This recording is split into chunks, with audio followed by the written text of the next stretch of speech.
one night when I was teaching class, I thought, maybe I should try comedy.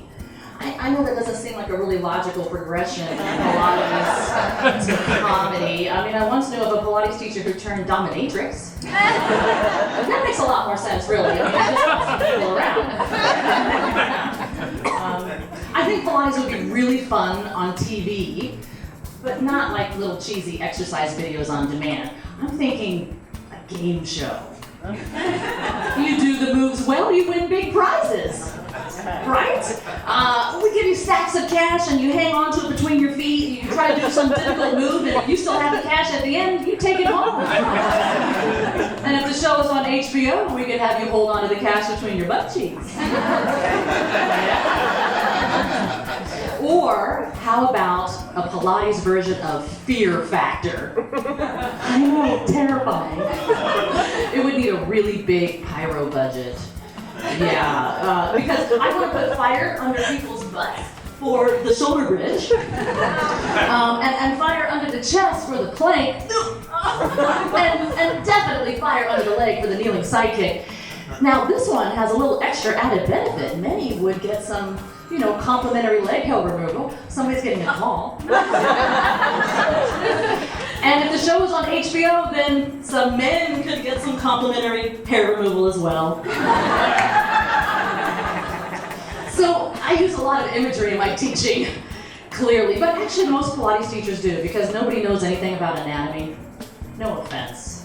But we just have to put it into terms that you understand. So I have food images, I've got seasonal, holiday images, but my favorite images are the ones where you're trying to be or trying not to be a slut. If I ever get the chance to teach Amy Schumer Pilates, I'll just use those images. It'll be perfect. She'll get it. Oh, it'll be fun too. So like the standing roll down, your whole objective is to, not like sort of flash. So I said, okay, Amy, in the standing roll down, let's imagine that you dropped your diaphragm and there's a crowd of people behind you and you're wearing a very short miniskirt and you forgot your underwear. So don't be the show. People didn't pay for that kind of show. There's a lot of inner thigh squeezing in Pilates, so sometimes I'll just say, "Ooh, squeeze your legs together like a Catholic schoolgirl." Or Pilates is like birth control, nothing getting in there. I get to say a lot of kind of dirty words at work in a professional setting. It's really fun. Booty comes out of my mouth like a dozen times an hour. This one exercise called thumbs to nipples. I mean, not only do I get to say nipples a whole bunch of times, but the exercise is so hard that people will automatically start going like this. And it just gives me the chance to point out that their nipples aren't up there anymore.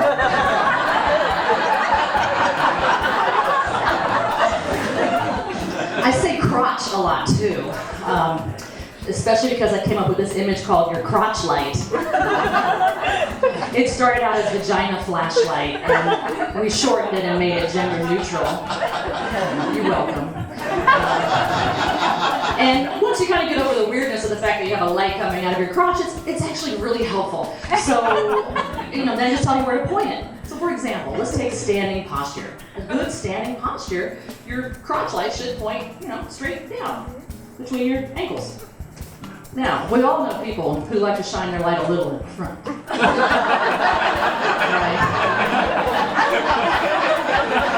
And we all know folks who like to shine their light a little behind.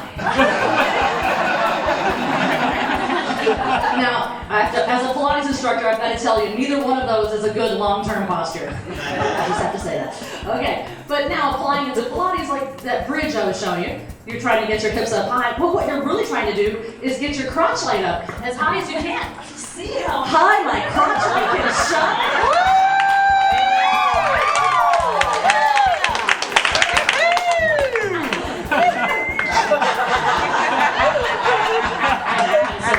I keep threatening to hold a midnight mat class, and everybody will bring their own flashlights. It'll be a lot of fun.